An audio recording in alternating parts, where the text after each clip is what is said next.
नमस्कार दोस्तों, मैं देवेंद्र कुमार मौर्य स्वागत करता हूँ आप सभी का आपके अपने यूट्यूब चैनल सृष्टि कंपटीशन क्लासेस में। तो आज का जो हमारा सवाल है रीजनिंग का सिटिंग प्लान पर आधारित एक बहुत ही महत्वपूर्ण सवाल और इस सवाल के माध्यम से हम इन सवालों के जो कॉन्सेप्ट है उसे भी समझेंगे। इसे करने के बाद आप इस तरह के किसी भी सवाल को सॉल्व करने में या यूं कहते हल करने में सक्षम होंगे। चलिएगा देखते हैं।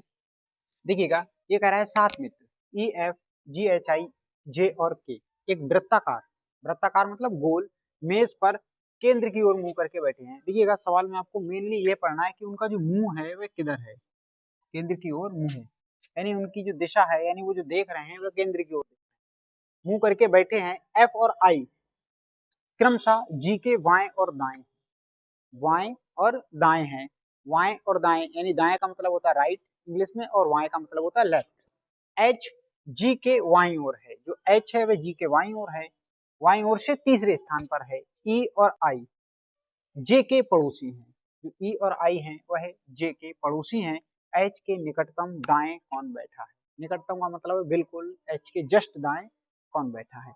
तो चलिएगा इस सवाल को हम सॉल्व करते हैं, फिर इसके कॉन्सेप्ट को भी समझेंगे। देखिएगा, सबसे पहले क्या करना है, इन सवालों को सॉल्व करने के लिए आप एक व्रत बनाएंगे, क्योंकि वृत्ताकार मेज है तो आपने व्रत बनाया। अब कितने लोग हैं, 7 मित्र हैं, तो देखिएगा 7 लोग बनाइएगा और इस तरह से ही आप बनाएंगे। कभी कभी आमने सामने की बात करेगा तब इसमें आमने सामने करने में भी क्लियर हो जाता है। देखिएगा, ये हो गए 6 लोग, 1 2 3 4 5 6 और एक हमने इधर बना दिया तो हो गए 7। ठीक, अब जो कह रहा है स्टेटमेंट है उन्हें आप पढ़ेंगे। F और I क्रमशः जी के, क्रमशः का मतलब है जी के बाएं। देखिएगा, क्रमशः का मतलब एफ पहले लिखा है तो पहले कौन है, बाएं, यानी एफ होगा बाएं और आई बाद में लिखा तो आई होगा दाएं। ठीक है, क्रमशः का मतलब है जो पहले लिखा है वही पहले, यानी पहले एफ लिखा है तो एफ बाएं होगा और आई दाएं होगा, किसके, जी के। तो आप जी को यहाँ बना लीजिएगा। जब हम केंद्र की ओर मुंह करते हैं, आपको इस बात को समझना है, जब हमारा मुंह केंद्र की ओर है, जैसे हम इस साइड अभी ऐसे खड़े हैं तो हमारा जो राइट होगा या दायां होगा वह इस साइड में होगा। जब भी हमारा मुंह केंद्र की तरफ होता है तो हमारा जो राइट है, यानी ये वाला क्या हुआ, राइट, यानी राइट हमेशा इस वाली साइड में होता है।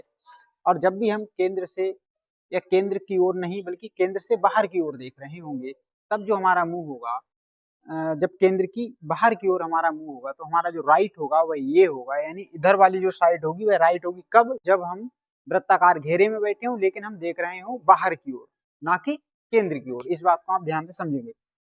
तो देखिएगा, हमारा दायां इधर होगा और बायां इधर होगा। अब बाएं कौन बैठा है, एफ, तो एफ को आप बायां बैठा दीजिएगा, क्योंकि इधर बायां और उधर दायां है। ये बिंदी मतलब जिधर है वह दायां है, ठीक है ना।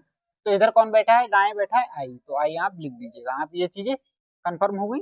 अब दूसरा स्टेटमेंट पढ़िएगा। जो एच है वह जी के बाईं ओर से तीसरे स्थान पर है, किसके, जी के बाईं ओर। तो देखिएगा, दायां इधर है बायां इधर है, बाईं ओर से तीसरे स्थान पर है, यानी पहला दूसरा तीसरा कौन है, एच, कौन है, एच।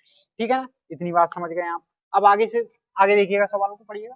ई और आई जे के पड़ोसी हैं। जो ई और आई हैं वह जे के कौन है, पड़ोसी हैं। यानी आप क्या करेंगे, ई और आई, यानी आई इधर है और ई आप इधर बना लीजिएगा, बीच में जे को रख लीजिएगा। अब देखिएगा, जे का पड़ोसी ई भी हो गया और जे का पड़ोसी आई भी हो गया। यही तो एक स्टेटमेंट है। ये कह रहा है कि ई और आई जे के पड़ोसी हैं, तो जे के पड़ोस में देखिएगा ई भी हो गया और आई भी हो गया, क्योंकि आई पहले से था, हमने यहाँ पर जे कर लिया तो जे का पड़ोसी हो गया। यहाँ पर ई लिख लेंगे तो ई भी जे का पड़ोसी हो गया। अब कह रहा है बचा क्या हमारे पास, अभी एक बचा है और यहाँ देखिएगा क्या बचा, ई हमने भर लिया, एफ भी भर लिया, जी भी भर लिया, एच आई जे के बचा है। तो के यहाँ होगा क्योंकि एक लेटर बचा, यानी एक व्यक्ति बचा और एक ही जगह है, तो उसे आप वही बिठा दीजिएगा। अब सवाल में पूछ रहा है एच के निकटतम दाएं। देखिएगा, इधर के लिए चलेंगे दायां है, इधर के लिए चलेंगे दायां, क्योंकि हमारा मुंह केंद्र की ओर है।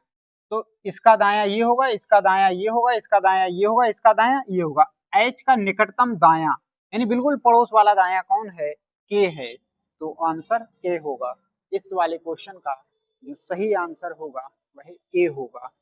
तो आशा करता हूँ आपको ये सवाल समझ में आया होगा। कल हम एक वीडियो आपको अपलोड करेंगे जिसमें हम आपको कॉन्सेप्ट सिखाएंगे। कॉन्सेप्ट का मतलब है कि आपको बताएंगे जब उनका मुंह केंद्र की ओर होगा तब किस तरह से सवाल को सॉल्व करेंगे, और जब उनका मुंह केंद्र से बाहर की ओर होगा तो हम सवाल को इस तरह से सॉल्व करेंगे। तो मिलते हैं कल किसी और वीडियो के साथ, तब तक के लिए